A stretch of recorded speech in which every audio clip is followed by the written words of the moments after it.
G'day guys, how are you going? So, it has been a while, and for those of you who are wondering, I just finished my exams. I got a job starting in a week and a half, a full-time job, so my life has been pretty hectic at the moment. But this tank, the LT-432, deserves talking about. This thing is an absolute machine of a tank. It's fast, it's well armored, and it has a pretty decent gun as well. So that means it should be amazing to play, right? Well, it does have one big caveat, and so do stick around to hear about that. But let's just get right into talking about the gun. This thing actually has great DPM at 2076, which is pretty much only second to the M41 90mm German light tank at tier 8 that wasn't affected by the the nerfs that happened to all the light tanks a couple of patches ago. But I digress. This thing has pretty average penetration as well at 176mm, but I say it's average because it really is.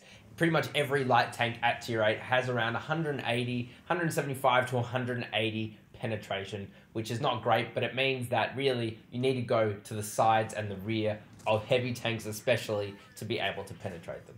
Now this gun does have pretty low alpha damage of 180, but it's certainly not 150 bad that you'll find on the American T-92. So yeah, this thing is not designed to be an up-close and personal brawler. It is meant to be that tank that sits from afar and takes shots frequently. And it definitely can be done because this thing has insane APCR speed of 1,150, which means that you don't have to lead shots to be able to hit them. You truly got to aim, click, and fire, and you'll pretty much hit them every time. And it's got really good gun handling stats to allow you to hit the tanks very often, not every time, but very often. So it has an aim time of 2 seconds, which is good, but it's not the best at tier 8 light tanks. The best usually sits around 1.8 seconds. And it does have a shown dispersion value of 0.38, which normally would be pretty bad, except this thing has really good hidden dispersion values, which is pretty much on par with the T-92 light tank, although the T-92 has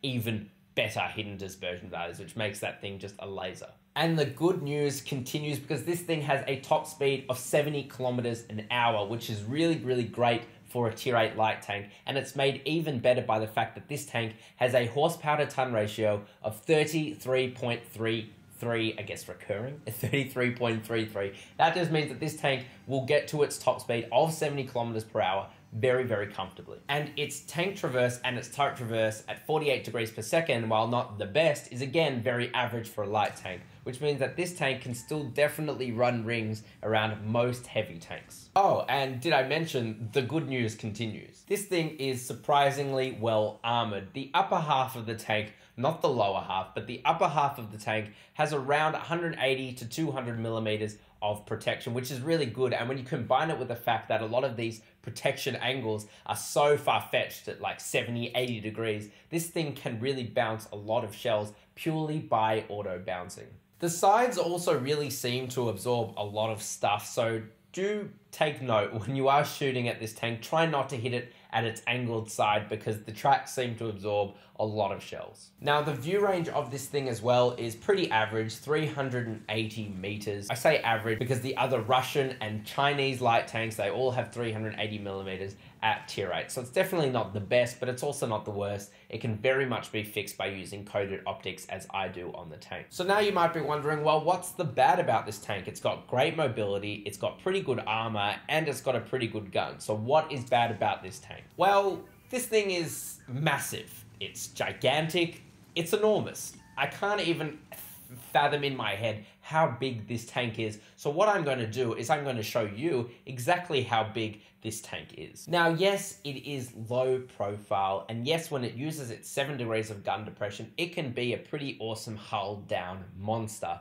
But take a look at how it looks compared to other tanks. This thing is longer than a Panther. This thing is longer than an FV4 005 shit barn. In fact, this thing is wider than a mouse. This tank, the LT-432, is wider than the biggest tank in World of Tanks. So good luck dodging any shots because this thing is pretty much a shell magnet. It is so hard to miss this tank. Even if it's going 70 kilometers per hour, this thing is gigantic. Yes, it's low profile, but it's very wide and it's very, very long. So you do not miss shots when you are firing at this tank. And so that's really its biggest drawback, the size of the tank. It's a great tank overall, but god damn, if you get fired at in this tank, do not expect the tank to miss. And the armor is good, but it's not amazing. So, especially with all the premium shells being flown around in the World of Tanks battlefield, you can expect to get penetrated pretty much every time you get shot at in this tank. Now, I'm not saying this tank is bad, because I don't think it's bad. In fact, I think it's really good. And I'm going to be picking one up myself. I think it's awesome. And if you like light tanks, then you're definitely going to like this tank. But it is massive, and you won't have shots missed at you. So just keep that in mind. But anyway, guys, thank you very much for watching. If you did enjoy the video, of course, leave a thumbs up. Subscribe if you're new. I'd love to see you around. I'm going to try and pump out at least one video a week. So stay tuned for that, and I'll catch you next time.